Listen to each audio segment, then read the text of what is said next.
주일 오후 찬양 예배에 하나님 앞으로 나아가겠습니다.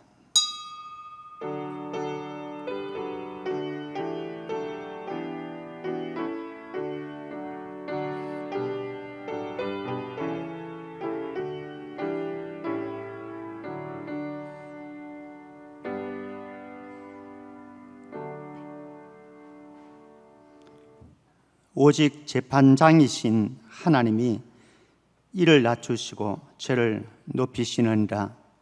우리의 삶의 궁극적인 재판장이 심판장이 되시는 존귀하신 하나님, 지금 우리의 처한 현실 속에서도 우리는 하나님의 판단 받아야 할 것이고, 그리고 마지막 주님 앞에 갔을 때에 하나님의 은밀로우신 엄중한 재판을 받아야 되는데, 우리에게 주어진 한순간 한순간 하나님이 기뻐하는 삶을 선택하고 하나님이 기뻐하는 삶 가운데로 가까이 나아갈 수 있는 우리 온 성도들을 되게 하여 주옵소서. 오늘도 하나님이 기뻐하시는 예배 가운데로 우리 모두가 나아갑니다. 십자가의 보혈로 새로운 산 길을 열어주셨사오니 이 길에서 하나님을 마음껏 예배하고 경배하고 찬양할 수 있는 복을 허락하여 주옵소서. 거룩하신 예수 그리스도 이름으로 기원하옵나이다. 아멘. 우리 찬송가 203장 잘 모르실 텐데요, 가사가 너무 좋아서 배우면서 하면 좋겠습니다.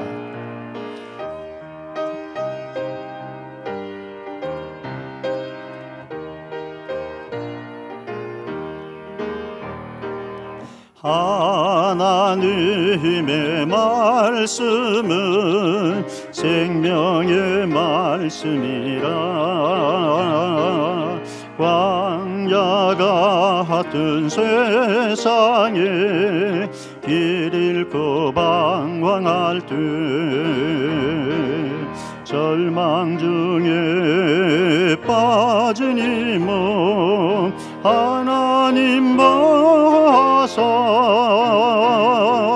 생명 영생 미소 사나와 새 힘이 넘칩니다. 하나님의 말씀은 은혜의 말씀이라. 누구든지 믿고서 참으로 회개하며 하나님이 사해 주사 구원함 베푸시고 가히 없는 그 은혜로 늘 품어주십니다.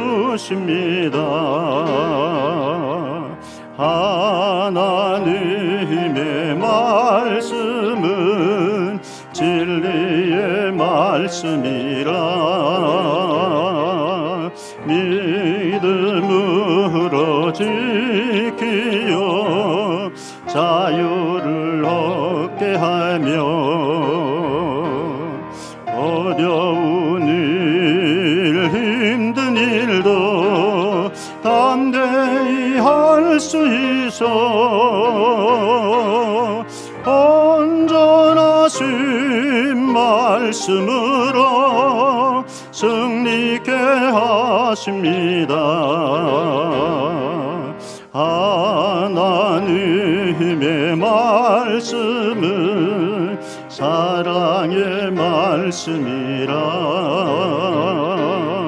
험한 세상 살 동안 언제나 덕시오 변함없는 사랑으로 우리를 지키시오. 하늘나라 이르도록 인도해 주십니다. 처음 불러보는 찬송입니다. 저도 처음 불러보는 찬송인데요. 오늘 이제 주제와 오늘 말씀 나눌 주제와 연결되는 찬양 찾다 보니까 이 찬양이 보였습니다. 거기에 보면은요, 가사 한번 다시 띄워 주실래요? 1절 말씀, 그 가사에 보면은 하나님의 말씀은 생명의 말씀이라. 첫 번째는 생명의 말씀이라. 그것을 이제 쭉 가면서 설명해 둡니다. 2절에서는 하나님의 말씀은 은혜의 말씀이라. 은혜의 말씀에 대한 설명을 이제 해나가고 있고요. 3절은 하나님의 말씀은 진리의 말씀이라. 그 이후에는 진리의 말씀에 대한 설명이 되어져 있고, 마지막으로 하나님의 말씀은 사랑의 말씀이라.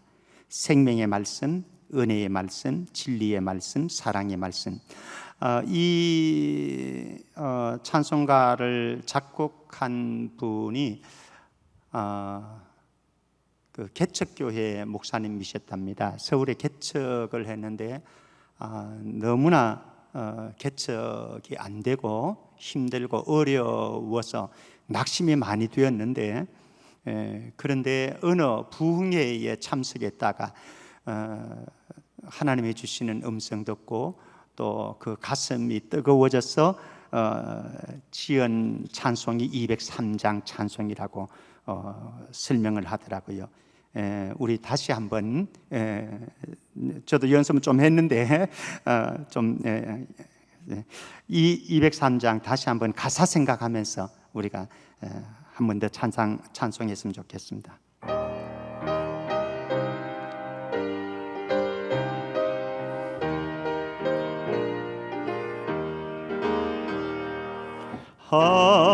하나님의 말씀은 생명의 말씀이라.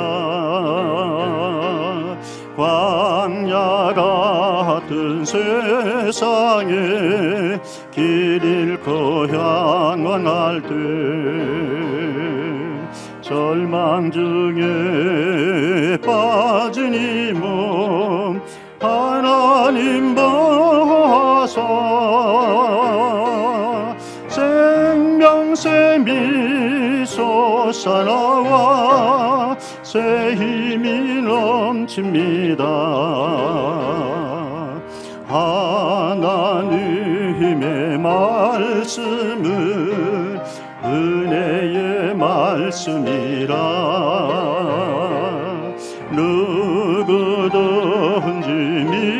믿고서 참으로 회개하며 하나님이 사해 주사 구원함 베푸시고 가히 없는 그 은혜로 늘 품어주십니다.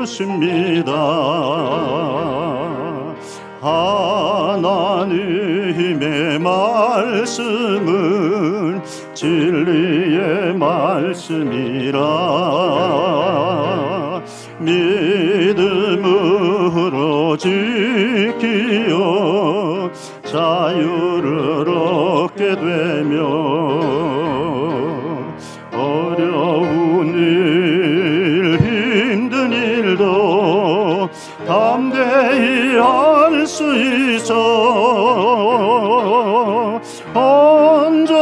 온전하신 말씀으로 승리케 하십니다.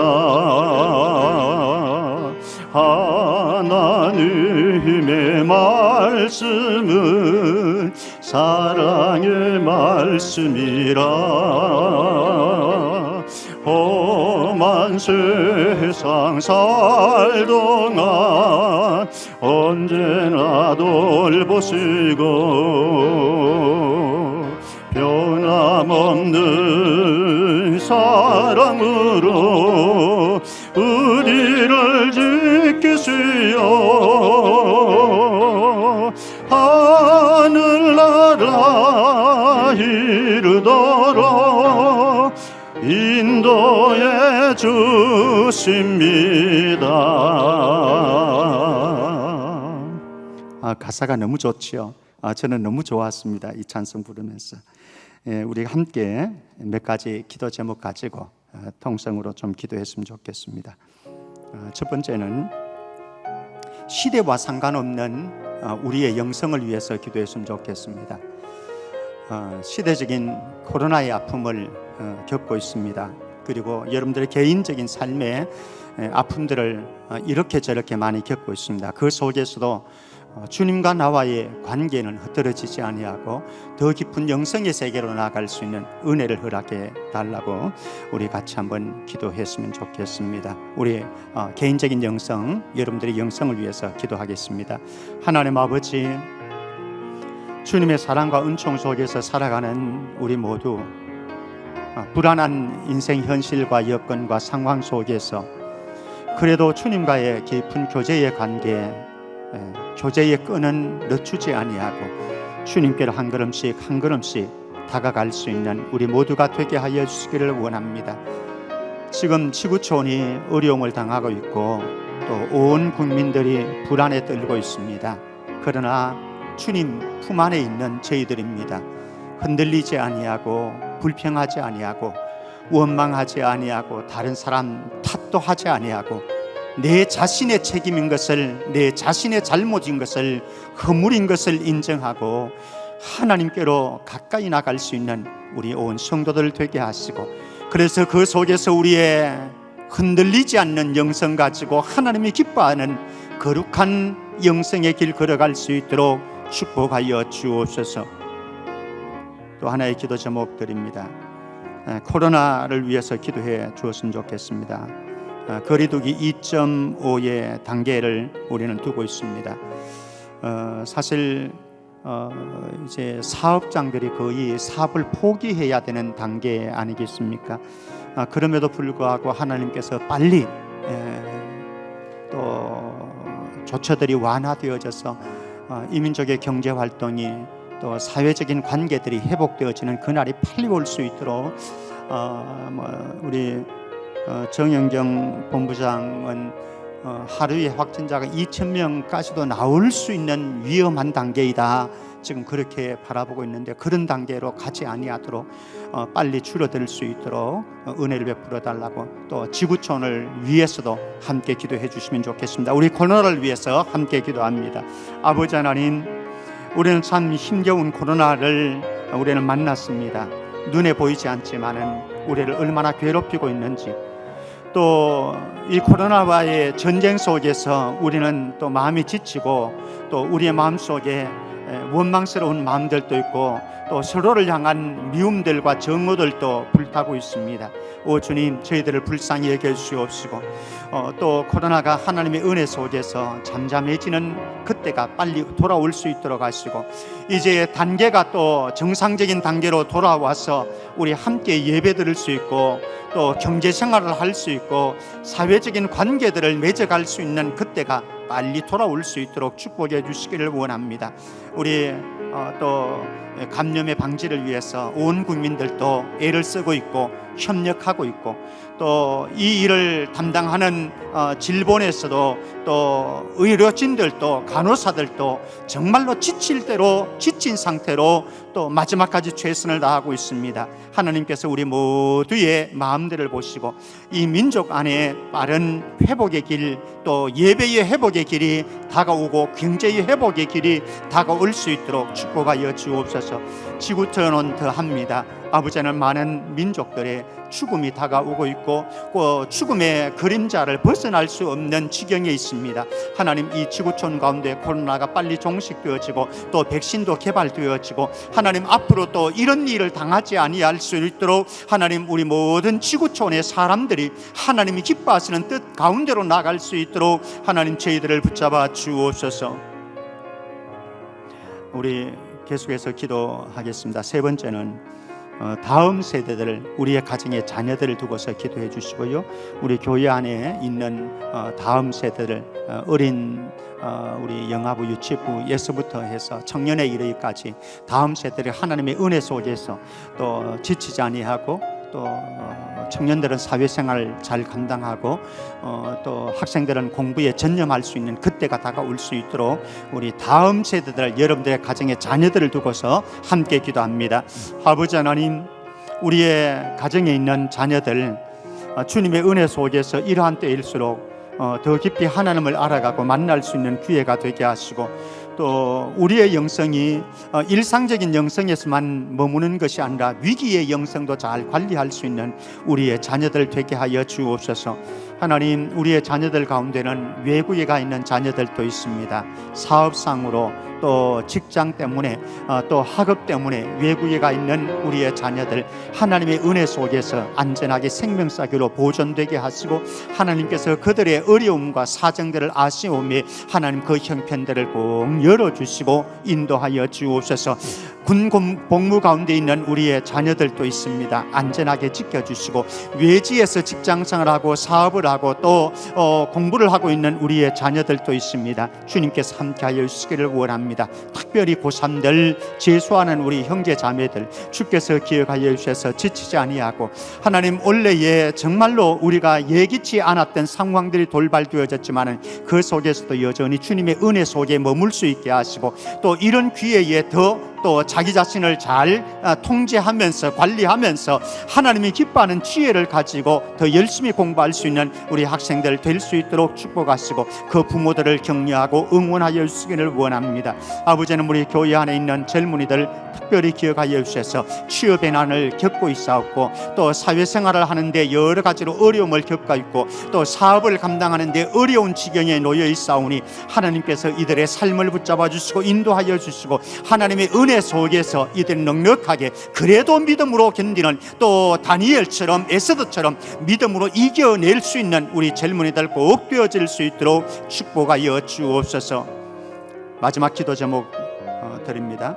우리 교회의 리모델링 공사 임직식을 위해서 기도해 주시기를 바라고요. 또 우리 오늘 예배를 위해서 함께 기도하시고 제가 마무리 기도하겠습니다. 하나님 아버지, 우리 교회에 여러 가지 또 일들을, 사역들을 계획했었지만은 그것들이 우리의 생각대로 계획대로 되지 않는 한계 상황에 봉착되어졌습니다. 그래서 포기해야 되는 것도 있고 또 연기해야 되는 것들도 있습니다. 오 주님, 이제 임직과 또 은퇴를 앞두고 있는 이들 또 기도로 잘 준비하고, 또 우리 가운데 하나님께서 가지고 계시는 뜻이 무엇인지, 마음들이 무엇인지 또 읽을 수 있고 발견할 수 있는 기회가 되어질 수 있도록 축복해 주시기를 원합니다. 아버지 하나님, 리모델링 공사를 들어가려고 합니다. 코로나 때문에 여러 가지로 우리가 애로가 많이 있고 힘겨움이 많이 있는데, 그 속에서도 우리에게 주어진 여건 속에서 최선을 다해서 잘 준비해서 또 만족한 가운데 하나님께 영광 돌릴 수 있는 그날에 올 수 있도록 도와주시고, 경미한 사고도 일어나지 아니하고 불상사가 일어나지 아니하도록 하나님께서 모든 공정들을 인도하시고 주장하여 주옵소서. 오늘도 예배 가운데로 나아갑니다. 성령님, 우리 가운데 말씀하시고 또 음성 듣게 하시고, 우리 모두가 하나님의 임재 안에서 하나님을 경험하고 예배할 수 있는 복을 허락하여 주옵소서. 존귀하신 주님, 그래도 감사합니다. 힘겨움은 분명히 있고 어려운 현실들은 분명히 있지만은 하나님은 여전히 우리와 함께 하심을 믿습니다. 주님, 그 믿음으로 우리의 삶의 현실들을 너거리 잘 이겨나가는 권속들 되게 하여 주옵소서. 오늘도 말씀 가운데로 나아갑니다. 주님, 겸손히 주님의 말씀 앞에 무릎 꿇사오니 우리에게 하나님의 음성을 친히 들려 주옵소서. 거룩하신 예수 그리스도 이름으로 기도하옵나이다. 아멘.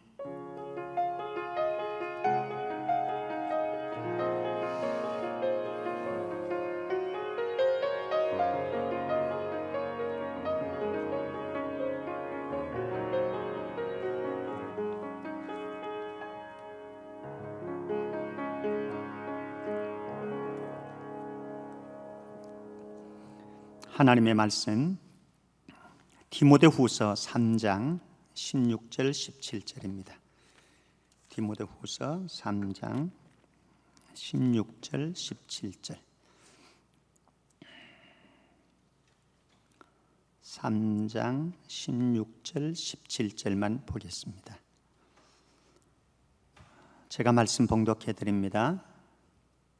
모든 성경은 하나님의 감동으로 된 것으로 교훈과 책망과 바르게 함과 의로 교육하기에 유익하니 이는 하나님의 사람으로 온전하게 하며 모든 선한 일을 행할 능력을 갖추게 하려 함이라. 아멘. 예.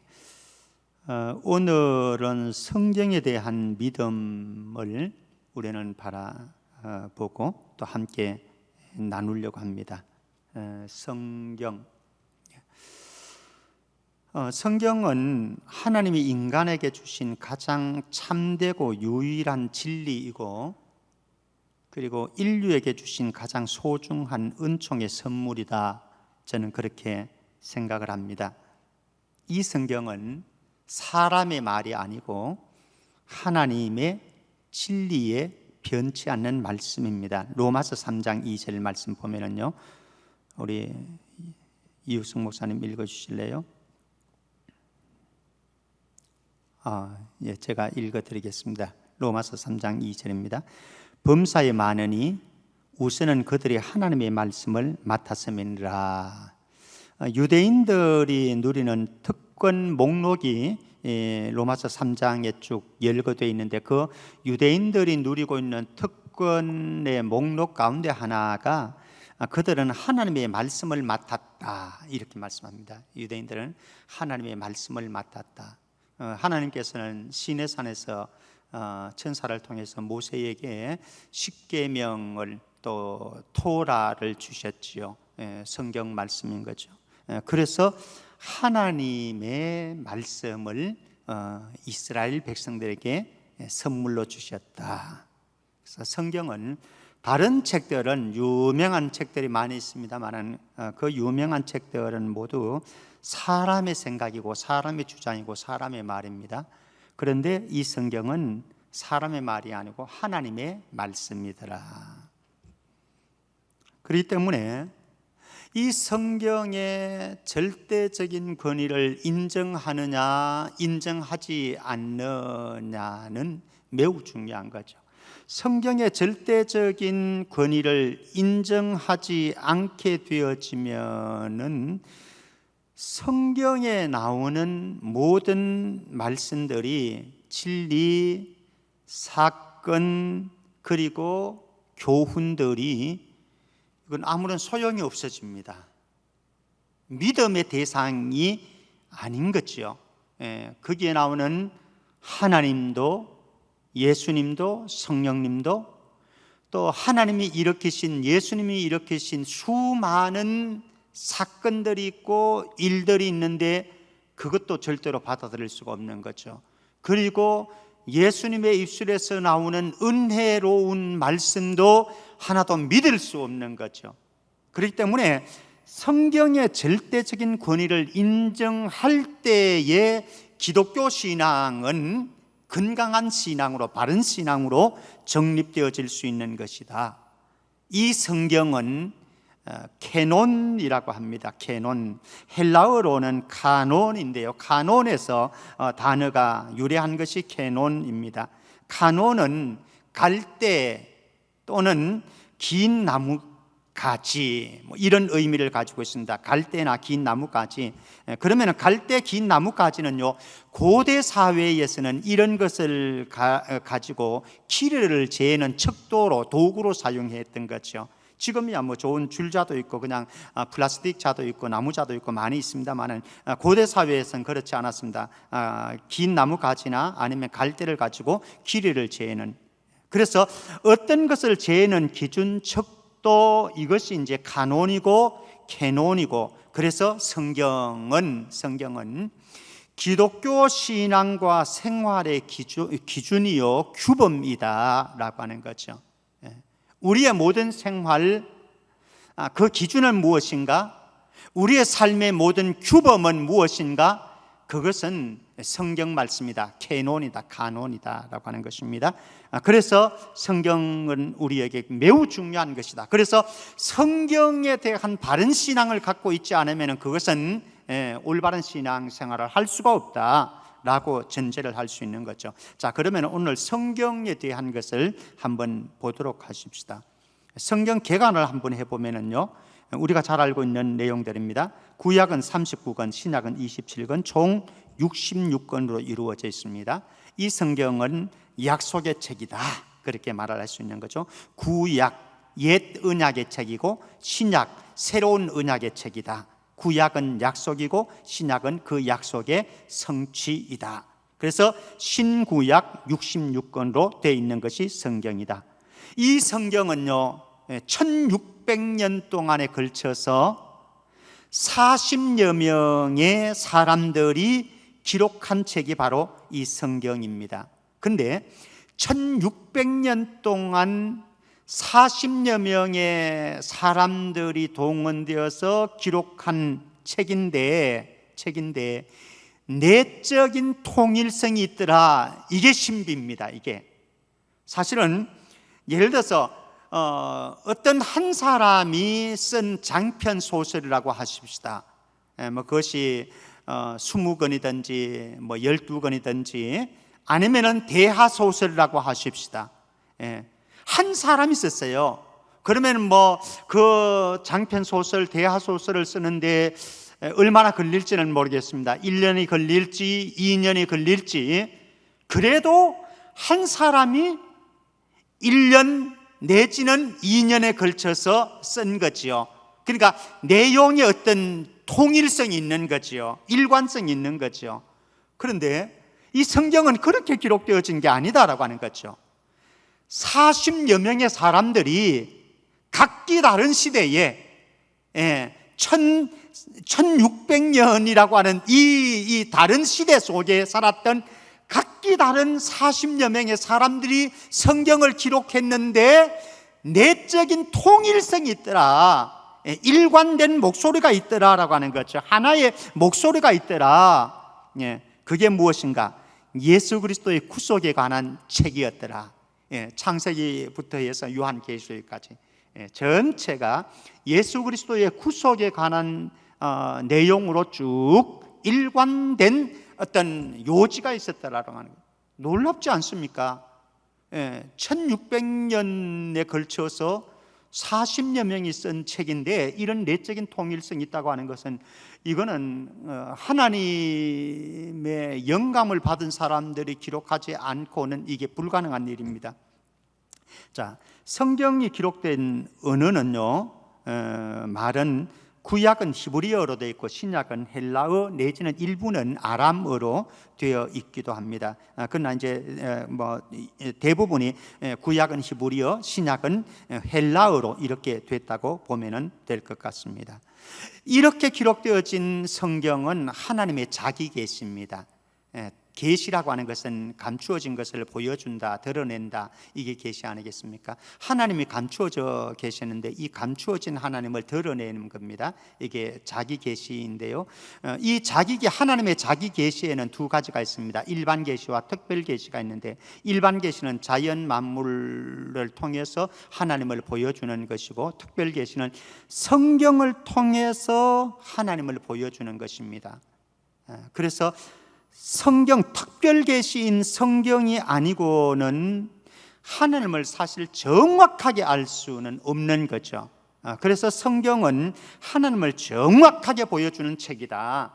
그래서 하나님을 알려고 하면 성경을 놓칠 수가 없다. 사실 이 성경을 쓰레기통에 내버리고 불에 태워서 없애버리려고 하는 운동들이 굉장히 많이 일어났어요. 역사 속에는 수많은 황제들이, 수많은 폭군들이 성경을 없애려고 온갖 노력들, 작당들을 다 부렸습니다만은 성경을 없앨 수는 없었습니다. 심지어는 성경을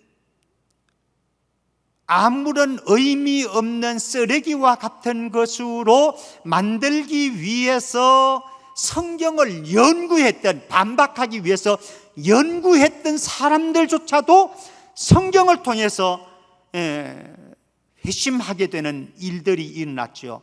베너의 작가 가운데 한 사람이 바로 그 케이스 아니겠습니까?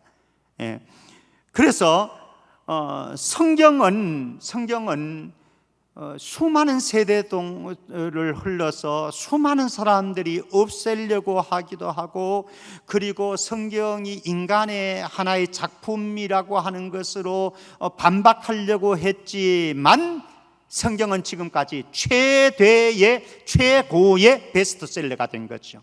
사실 그 어떤 책보다 성경만큼 베스트셀러는 없는 거죠. 사실은 성경이 베스트셀러다 이런 데 의미가 있는 건 아니에요. 진짜 의미가 있는 것은 무엇인가? 성경이 왜 우리에게 주어졌는가? 목적과 기능이 있는데, 이제 조금 이따 이제 우리는 보게 되어질 겁니다. 이건 생명을 주는 책이다라고 하는 거죠. 구원을 주는 책이다라고 하는 거죠. 이 성경이 아니고는 생명을 줄 수가 없고 구원을 줄 수가 없는 책이기 때문에 이 성경은 너무나 중요하다. 그래서 수많은 사람들이, 수많은 세대의 수많은 사람들이 이 성경을 통해서 회심을 경험했고, 성경을 통해서 인생이 변화되어졌고, 그런 사람들 가운데 한 사람이 C.S. 루이스와 같은 사람이고, 어거스틴과 같은 사람이고, 루터와 같은 사람이었다라고 하는 거죠. 그리고 바로 저도 그랬고 여러분들도 그렇고. 자, 그러면 성경이 어떻게 기록되어졌는가? 성경의 기록 방법, 이것을 다른 표현을 하면 성경의 영감설이라고도 하는데요. 베드로후서 1장 21절 말씀 한번 보겠습니다. 베드로후서 1장 21절, 이 목사님 읽어주실래요? 먼저 알 것은 성경의 모든 예언은 사사로이 풀 것이 아니니, 예언은 언제든지 사람의 뜻으로 된 것이 아니요 오직 성령의 감동하심을 받은 사람들이 하나님께 받아 말한 것임이라. 하나님의 말씀, 성경은, 예언은 언제든지 사람의 뜻으로 낸 것이 아니요, 인간적인 어떤 조작품이 아니다라고 하는 거죠. 인간에게서 발동되어진 말씀이 아니다라고 하는 거죠. 오직 성령의 감동하심을 받은 사람들이 하나님께 받아서 말한 것이다 말씀을 합니다. 한 구절 더 보도록 하십시다. 디모데후서 3장 16절입니다. 디모데후서 오늘 본문인데요. 읽어주실래요? 모든 성경은 하나님의 감동으로 된 것으로 교훈과 책망과 바르게 함과 의로 교육하기에 유익하니. 모든 성경은 하나님의 감동으로 된 것으로 말씀합니다. 하나님의 감동으로. 그러니까 성경은 다른 일반 책들과 차원이 다른 책인데요. 그 왜 차원이 다른가? 성경은 성령의 하나님의 감동하심을 받은 사람들이 하나님께로부터 받아서 기록한 것이 바로 성경이다라고 하는 거죠. 그러니까 성경은 이중적인 저작권을 가지고 있습니다. 인간의 기록임과 동시에 신적인 기록인 거죠. 사람이 기록했습니다. 인간 저자가 있습니다. 직접적으로 기록한 것은 인간이 기록했지만, 그러나 궁극적인 저자는 누군가? 성령 하나님이라고 하는 거죠. 그래서 성령 하나님께서 인간적인 인간 저자를 감동을 하셔서 완전히 장악을 하셔서 기록한 책이 바로 성경이다. 그래서 성경은 인간적인 기원을 두는 것이 아니라 신적인 기원을 두는 책이다. 그 어떤 책도 인간에게서 나온 작품입니다. 그러나 성경은 신적인 기원이다. 하나님에게 그 기원을 두고 있고, 하나님께서 사람을 통해서 기록하도록 하나님의 말씀을 전해준 것이다. 자, 그런데 성경을 기록하는 방법에 있어서 축자 영감설 내지는 기계적 영감설이라고 하는 것이 있고요. 축자 영감설, 기계적 영감설이라고 하는 것이 있고, 유기적 영감설이라고 하는 것이 있습니다. 축자 영감설이라고 하는 것은, 기계적 영감설이라고 하는 것은 무엇인가 하면은, 하나님께서 말씀을 하시면은요, 인간 저자가 토시 하나 틀리지 아니하도록 기계적으로 받아서 쓴 것이다, 이렇게 보는 설이 있습니다. 축자 영감설, 기계적 영감설. 그래서 하나님이 불러주시고, 제가 이렇게 설교를 하면은 설교를 하는 것을 여러분들이 기록을 하는 사람들은 받아서 그대로 기록을 하지요. 토시 하나 틀리지 않도록 기록하는 게 굉장히 중요하겠죠. 이렇게 하는 것이 축자영감설이고 기계적 영감설이다, 이렇게 보는 설도 있습니다. 그러나 우리 개혁주의, 우리가 가지고 있는 신학세계 속에서는 축자영감설, 기계적 영감설은 받지 않습니다. 우리는 어떤 설로 보는가 하면 유기적 영감설이라고 합니다. 유기적 영감설. 유기적 영감설이라고 하는 것은 무엇인가 하면 하나님이 성령을 통해서 어떤 사람에게 지혜를 주시고 능력을 주시고 그의 모든 것을 사로잡아서 기록을 하시는데 한 사람을 사로잡아서 베드로가 될 수도 있고 바울도 될 수도 있고 또 이사야가 될 수도 있고 예레미야가 될 수도 있고요. 성령께서 그를 사로잡습니다. 지혜와 능력과 또 인도해 가심 속에서요. 그를 사로잡는데 무작정 이 사람이 하나님께서 한 말씀하시면 받아서 적는 이런 방식으로 한 것이 아니고, 베드로는 베드로대로, 또 바울은 바울대로, 예레미야는 예레미야대로 그들의 환경과 경험과 성격과 그들이 받은 교육 정도 등등 이런 인간적인 조건들을 다 최대한 활용해서 하나님의 목소리를, 말씀을 기록한 것이다. 그런데 그 기록하는 과정에서는 조금도 거짓 그리고 틀린 것이 실수가 없도록 하나님께서 그를 완전히 사로잡아서 기록하셨다.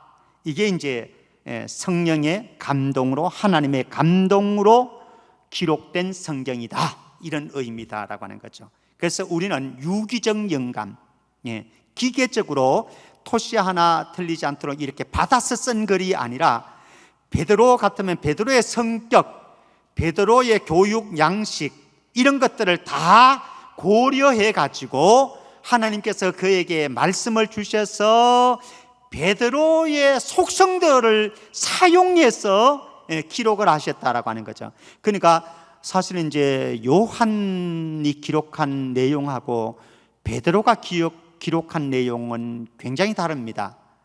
베드로가 기록했던 성경과 바울이 기록했던 성경은 차원이 달라요.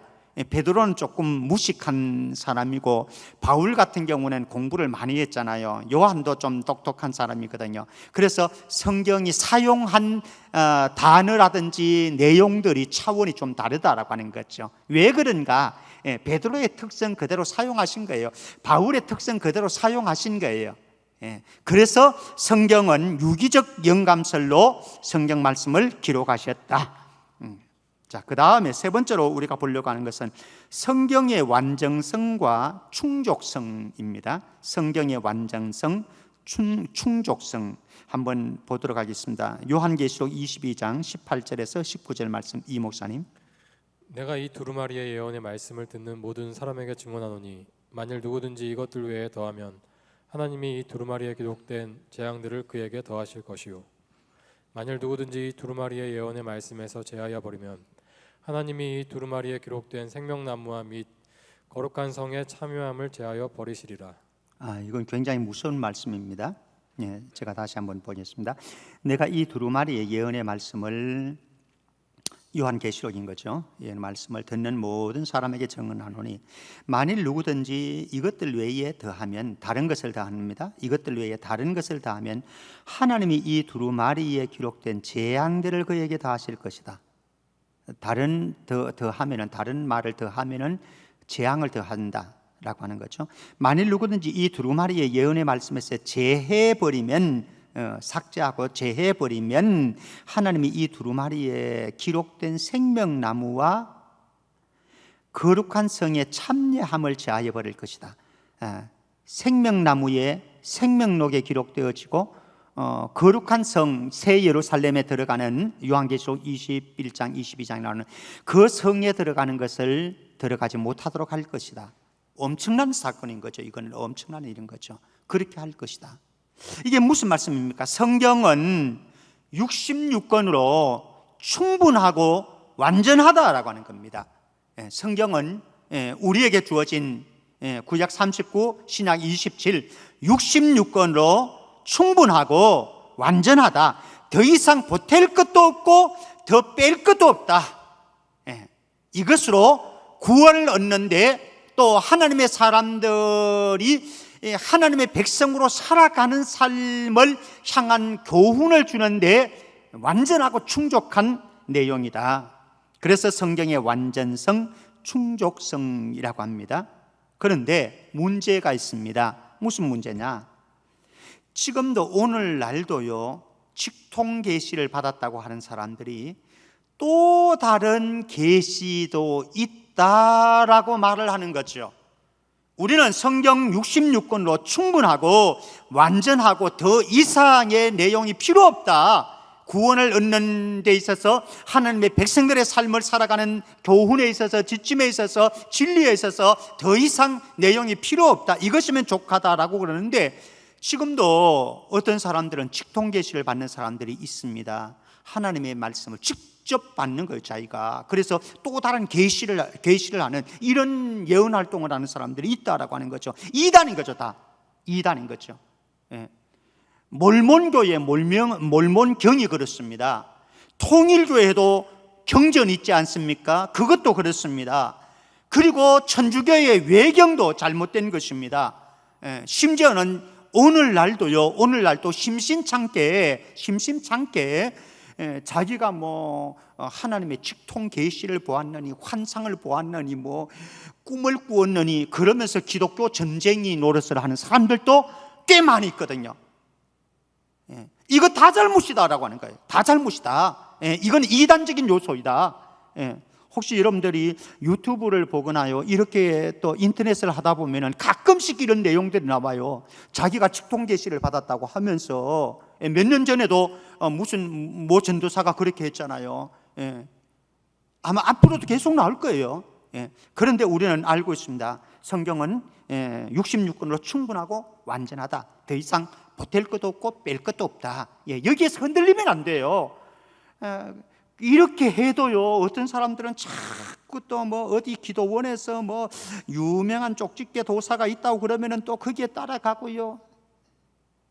왜 그런지 모르겠어요. 왜 그런지. 성경 말씀으로 좋게요. 좋게. 자, 그 다음에 이제 성경을 주신 목적이 무엇인가 한번 보십시다. 우리 디모데후서 3장 15절, 우리 방송실 디모데후서 처음으로 돌아갔어요. 처음에 디모데후서 3장 15절부터 먼저 보도록 하겠습니다. 자, 읽어주실래요? 또 어려서부터 성경을 알았나니 성경은 능히 너로 하여금 그리스도 예수 안에 있는 믿음으로 말미암아 구원에 이르는 지혜가 있게 하느니라. 구원에 이르는 지혜를 주는 것이 바로 이 성경이다. 구원에 이르는 지혜. 자, 요한복음을 기록한 목적에도 그런 내용이 나오는데요. 요한복음 20장 31절 말씀입니다. 오직 이것을 기록함은 너희로 예수께서 하나님의 아들 그리스도이심을 믿게 하려 함이요 또 너희로 믿고 그 이름을 힘입어 생명을 얻게 하려 함이니라. 요한이 요한복음을 기록한 목적을 두 가지로 설명합니다. 첫 번째는 너희로 예수께서 하나님의 아들 그리스도이심을 믿게 하려 함이라. 예수를 그리스도, 메시아, 하나님이 보내신 메시아로 믿게 하려고 하는 것이다. 구원을 얻는 지혜, 디모데후서 3장 15절로서는요. 두 번째는 너희로 믿고 그 이름을 힘입어 생명을 얻게 하려 함이라. 그러니까 예수 믿게 하기 위해서, 생명을 얻게 하기 위해서 요한복음을 기록했고, 구원에 이르는 지혜를 얻도록 하기 위해서 성경 말씀을 주셨다. 그러니까 성경의 1차적인 목적은 무엇이냐? 구원을 얻게 하는 진리를 우리에게 준다라고 하는 거죠. 다른 곳에서는 이것을 찾아볼 수가 없습니다. 성경을 통해서만 구원에 이르는 지혜를 가질 수가 있다. 자, 두 번째 성경의 목적은요, 신앙생활의 지침이다라고 하는 겁니다. 디모데후서 3장 16절 17절 말씀 다시 한번 볼까요? 모든 성경은 하나님의 감동으로 된 것으로 교훈과 책망과 바르게 함과 의로 교육하기에 유익하니 이는 하나님의 사람으로 온전하게 하며 모든 선한 일을 행할 능력을 갖추게 하려 함이라. 예, 성경의 기능을 이렇게 네 가지로 얘기합니다. 성경의 기능이 무엇이냐? 교훈, 책망, 바르게 함, 의로 교육함. 성경의 기능을 네 가지로 표현합니다. 교훈, 책망, 바르게 함, 의로 교육. 그러니까 여러분들이 성경 말씀을 읽으면서요, 또 설교 말씀을 들으면서 교훈을 받아야 되고, 책망을 들어야 되고요, 바르게 수정되고 교정되어져야 되고요, 그래서 의의 길로 나아가야만 합니다. 성경은 우리에게 그것을 위해서 주어졌고, 또 설교를 하는 목적도 바로 그것이다 라고 하는 거죠. 자, 또 성경의 또 다른 목적을 17절에서는 이렇게 말씀하는 거죠. 이는 하나님의 사람으로 온전하게 하고, 첫 번째 하나님의 사람으로 온전하게 하고, 두 번째는 모든 선한 일을 행할 능력을 갖추게 한다. 그래서 우리가 성경을 통해서 하나님의 말씀을 읽고 들음으로 하나님의 사람으로 무장되어 갑니다. 저와 여러분들 하나님의 사람으로 무장되어 가고, 그리고 성경 말씀을 읽고 듣고 묵상하고 암송하고 함으로써 우리는 선한 일을 할 수 있도록 무장되어지는 거죠. 사실은 저와 여러분들에게는 인간의 본성 안에서는요, 선을 알 재간도 잘 없고요, 선을 행할 능력도 우리에게는 없습니다만은 선을 보여주시는, 성경을 통해서 보여주십니다. 그리고 행할 수 있도록 능력도 의지력도 주시는 거죠. 그래서 우리가 하나님의 사람으로 무장될 수 있고 선한 일을 하도록 무장시켜주는 것이 무엇이냐? 바로 성경이다. 그래서 성경이 우리에게 매우 중요하다. 성도들의 삶에서는 성경은 매우 중요하다. 그런데 문제가 있습니다. 문제가 있는데 그것이 무엇이냐? 성경을 잘못 해석하는 경우들이 많더라라고 하는 거죠. 그래서 성경의 해석의 중요성을 우리는 베드로후서 1장 20절 21절 우리 이 목사님 읽어주세요. 먼저 알 것은 성경의 모든 예언은 사서로이 풀 것이 아니니 예언은 언제든지 사람의 뜻으로 낸 것이 아니요 오직 성령의 감동하심을 받은 사람들이 하나님께 받아 말한 것임이니라. 먼저 알 것은 성경의 모든 예언은 사사로이 풀 것이 아니니, 사사로이 푼다라고 하는 것은 한 개인이 성경을 해석할 수 없다라는 말은 아닙니다. 사실은 중세 시대에서는요, 개인이 성경을 읽을 수도 없었고 해석하지도 못했습니다. 사제들만 가지고 있었지요. 그것도 그냥 설교를 해도 알아먹지, 일반 민중들이 알아먹지 못하는 라틴어로 그냥 설교를 했습니다. 그래서 사람들이 설교를 들으면서도 그것이 무슨 뜻인지도 알아먹지 못했어요. 지금은 설교 너무 쉽게 해석을 해주잖아요. 여러분들이 다 알아들을 수 있도록. 그래서 중세 시대에는 일반 성도들은요, 사제가 아닌 일반인들은 성경을 해석 못했어요. 근데 이 말씀은 그런 의미가 아니다. 누구나 성경 해석할 수 있어요. 우리 교역자들만 해석하는 것이 아니고요, 우리 청년들도, 리더들은 성경 말씀 읽으면서 해석할 수 있어요. 또 여러분들 집사님들, 권사님들, 장로님들, 여러분들이 해석할 수 있어요. 그 개인적인 해석을 할 수 없다라고 하는 의미가 아니고, 여기에서는 사사로이 풀 것이 아니다라고 하는 것은 자기 임의로 해석해서는 안 된다라고 하는 거예요. 자기 임의로 해석해서는 안 된다. 자의적인 해석이라고 하는 거죠. 자의적인 해석. 바른 해석을 해야지 자기 임의로 아무렇게나 해석을 하게 되어지면 결국 어떻게 되어지는가? 이단이 되어지는 거죠. 사실 이 당시에 초대교회도요, 이렇게 사사로이 풀어서 자의적으로 해석해가지고 교회 문란을 일으키고 성도들을, 교인들을 미혹했던 사람들이 많이 있어요. 데살로니가 교회에도 성경 해석에 문제가 생긴 것이죠. 그래서 예수님 언제 오시나 재림을 두고, 우리 지난주에 보았습니다. 재림을 두고 성경을 잘못 해석하는 경우도 있었고요. 고린도 교회 가운데는 부활에 대한 논쟁이 있었습니다. 성도의 죽음에 대한, 그리고 또 성도의 부활, 예수 그리스도의 부활에 대한 논쟁이 있었어요. 성경의 해석의 문제인 거죠. 지금도 그렇습니다. 지금도 이제 수없는 많은 경우에 사실은 이제 성경을 잘못해서 이단이 되어지는 경우들이 있어요. 예. 자, 그러면 성경을 바로 해석하는 것은 어떻게 되는가? 고린도전서 2장 14절 말씀입니다. 이 목사님. 육에 속한 사람은 하나님의 성령의 일들을 받지 아니하나니 이는 그것들이 그에게는 어리석게 보이며 또 그는 그것들을 알 수도 없나니 그러한 일은 영적으로 분별되기 때문이라. 예, 육에 속한 사람은 성령을 받지 못한 사람입니다. 그래서 성령을 받지 못했기 때문에, 성령님이 없기 때문에 하나님의 말씀을 영적인 분별력이 주어지지를 않습니다. 그런데 영에 속한 신령한 사람들은 성령이 그에게 임해 있고 성령이 성경을 기록한 원저자이기 때문에 성령께서 그 사람에게 눈을 열어서, 마음의 눈을 열어서, 영적인 눈을 열어서 성경을 볼 때에 성경을 분별할 수 있는 분별력을 주는 거죠. 그래서 성도는 성경을 원초적으로 기록한 성령의 의도를 따라서, 성령의 인도하심을 따라서 성경을 해석할 때에 올바로 성경을 해석할 수 있다라고 하는 겁니다. 사실 성경 해석의 원리가 있는데요, 몇 가지 원리를 한번 보십시다. 제가 공부할 때에는 대구의 동신교회인가요? 동신교회 권성수 목사님이 성경 해석학을 가르치셨어요. 그때에 그 권성수 목사님은 네 가지 맥이라고 이렇게 하면서 네 가지 맥을 정해서 설명을 했습니다. 첫 번째는 경맥. 우리 한자로 저기 쓰여졌죠, 그죠? 경맥. 성경으로 해석해야 된다. 성경은 성경을 통해서 해석하는 것이 일반적인 원리다. 두 번째, 영맥. 성경은 영적인 책이기 때문에 영적으로 해석해야 된다. 영적으로, 영적인 의미가 있다라고 하는 거죠.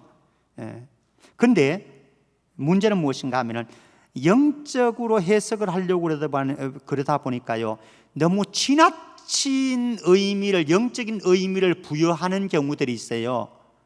이런 경우를 신학 성경 해석학에서는 알레고리칼한 해석이다 얘기를 합니다.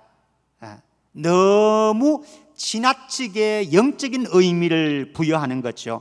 제가 들은 설교 가운데 어떤 분의 설교, 이런 설교가 있었어요. 동방박사가 별을 따라서 가는 예수님의 탄생 기사 있는 거 알죠? 근데 그 설교의 목사님은 어떤 설교를 하는가 하면은, 그 동방박사가 별을 보고 갔는데 그 별이 무엇인가? 성령님이다. 성령님이 그 박사들을, 동방박사들을 인도해 갔다. 이렇게 해석하더라고요.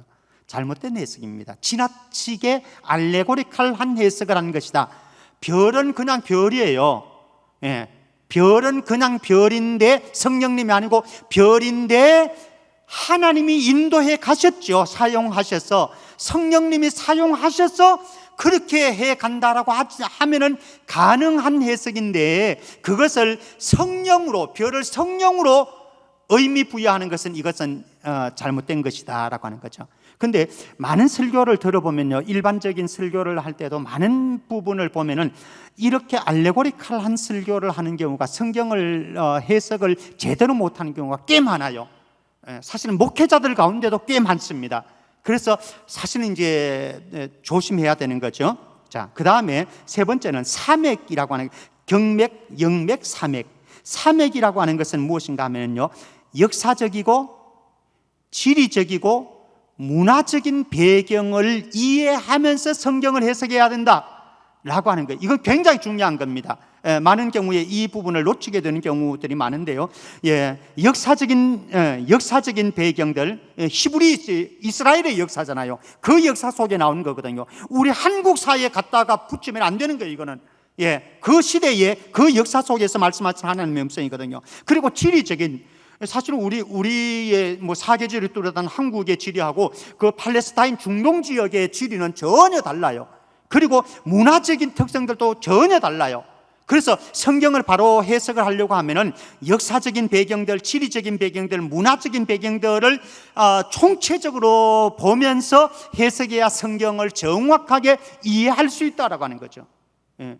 사실 데나리온, 렙돈 그러면 뭐 압니까? 5,000원짜리 지폐 그러면 우리는 알 수 있지만은, 뭐 500원짜리 동전 그러면 알 수 있지만은, 그건 모르잖아요, 그죠? 그 시대의 문화 배경 속에서 봐야 되고, 우리 시대에 우리는 우리 시대에서 보면 안 된다라고 하는 거죠. 예, 아주 중요한 사맥이라고 하는 겁니다. 그 다음에 이제 문맥이라고 하는 것이 있는데요. 사실 이단들을 보면요, 여기에서 대부분 걸려요. 예, 문맥은 어떤 의미를 가지는가 하면요, 전후 문맥을 봐야 된다라고 하는 겁니다. 예, 전후 문맥. 성경에 나오면 어떤 한 단어가 있으면요, 이단들은 그 단어를 꼭 집어서 냅니다. 그리고 그 구절을 꼭 집어서 냅니다. 그러면서 성경에 있는 다른 본문에 있는 그 단어와 짝 맞추기를 해요. 제가 직접 예전에 여호와의 증인과 한번 독대해서 성경을 논한 적이 있어요. 성경을 같이 디스커션 한 적이 있는데요, 보니까 그렇더라고요. 성경은 다 성경으로 설명해요. 성경에 있는 요 구절을 가지고, 요 단어를 가지고 창세기에 가서 뭐 어디에 가서 이렇게 연결을, 그래서 성경을 연결시켜 나가는데 문제는 뭔가 하면은, 제가 거기에 있는 그 문맥 속에서 말하는 그 구절의 의미하고 그 단어의 의미와 이 다른 곳에 있는 문맥에서 말하는 단어와 의미가 다르다라고 하는 거죠. 이걸 놓치고 있는 거예요.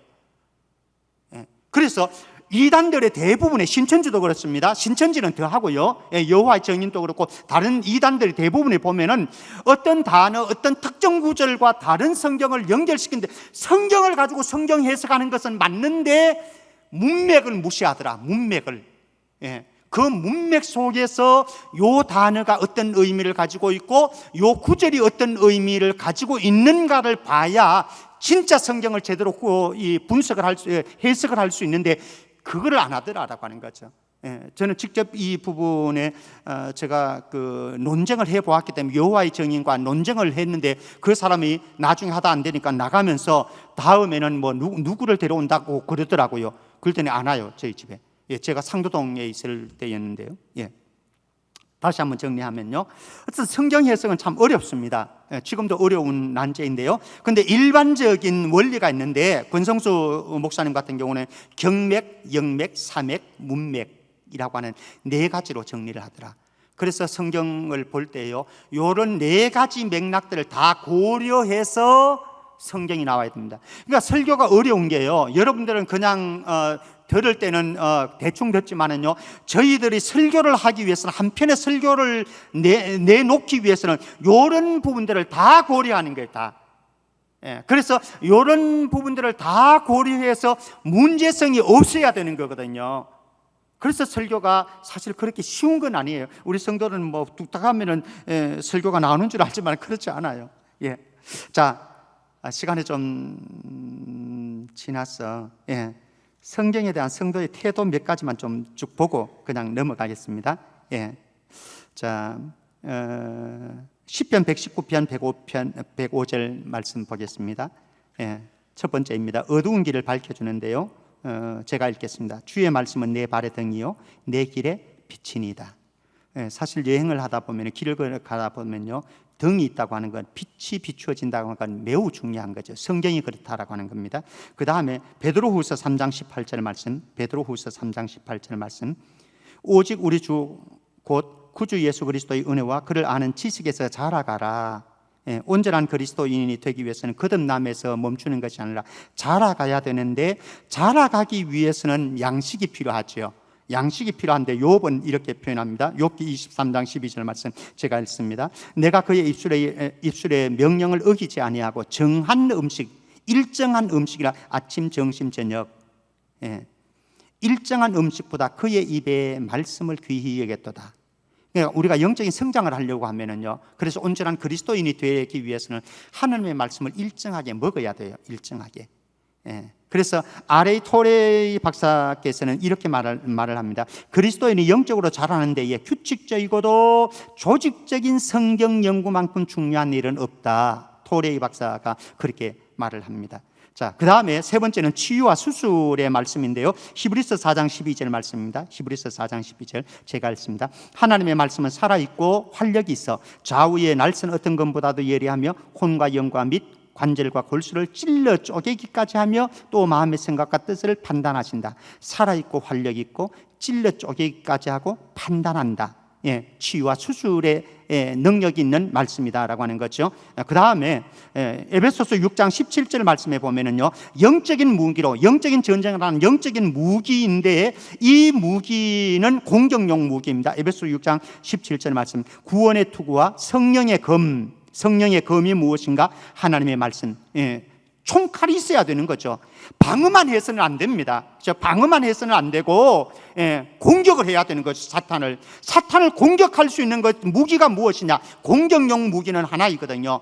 하나님의 말씀인 거죠. 그래서 예수님께서도 마태복음 4장에 가면은 사탄의 유혹을 뭐로 물리쳤습니까?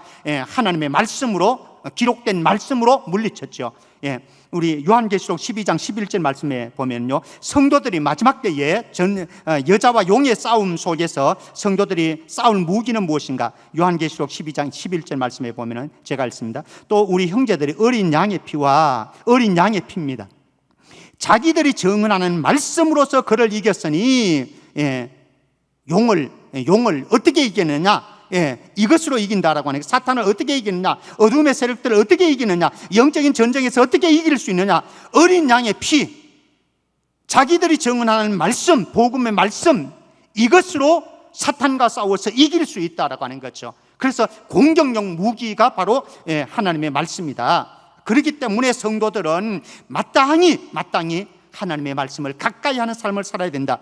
요한계시록 1장 3절입니다. 요한계시록 1장 3절. 이 예언의 말씀을 읽는 자와 듣는 자와 그 가운데 기록한 것을 지키는 자는 복이 있다. 때가 가까이 온다. 말씀입니다. 이 예언의 말씀을 읽는 자, 듣는 자, 기록한 것을 지키는 자가 복이 있다. 말씀을 여기에서 좀 제가 전하지 못하는 말씀의 결론 부분들이 좀 남아있긴 한데요, 말씀을 맺어야 할 것 같습니다. 어쨌든 하나님의 말씀이라고 하는 것은 하나의 이론서로 남아있어서는 안 됩니다. 하나님의 말씀은 우리의 영혼과 내면으로 파고 들어와야 합니다. 그래서 우리의 마음판에 하나님의 말씀을 새겨야 합니다. 읽고 듣고 묵상하면서 마음판에 새겨야 하는데, 마음판에 새기는 것으로도 불가능합니다. 건축자의 마태복음 7장에 가면은 건축자 비유에서 듣고 마음판에 새기는 데서 한 단계 더 나갈 때에 지혜로운 건축자가 되어지는데, 그 한 단계 나감이 무엇입니까? 행함인 거죠. 순종함으로 말씀을 따라서 실천할 때에 우리는 하나님의 사람으로 다듬어지는 거죠. 우리 가정에서 예배하는 믿음의 권속들 모두가 바른 성경관을 가지고 바른 성경을 해석하고 바르게 들어서 이 말씀이 우리의 삶을 움직여가는 삶의 규범이 되어질 수 있기를 주님의 이름으로 축원합니다. 하나님 아버지, 은혜 감사합니다. 요즘에도 끊임없이 인터넷에서, 유튜브에서 또 떠도는 많은 내용들을 보면은 얼토당토하지 않은 잘못된 성경 해석이 수없이 많이 있고, 그 속에서 성도들은 미혹되어서 넘어가는 경우들도 많이 있습니다. 하나님의 말씀을 바로 해석하고 분별할 수 있는 지혜를 우리에게 부어주시고, 또 하나님의 종들을 통해서 주시는 하나님의 말씀이 우리 성도들을 바로 움직여서 하나님의 말씀으로 우리의 삶이 새롭게 변화되어 갈 수 있도록, 그래서 성숙한 하나님의 사람으로 다듬어져 갈 수 있는 우리 모두가 되게 하여 주옵소서. 거룩하신 예수 그리스도 이름으로 기도합나이다. 아멘.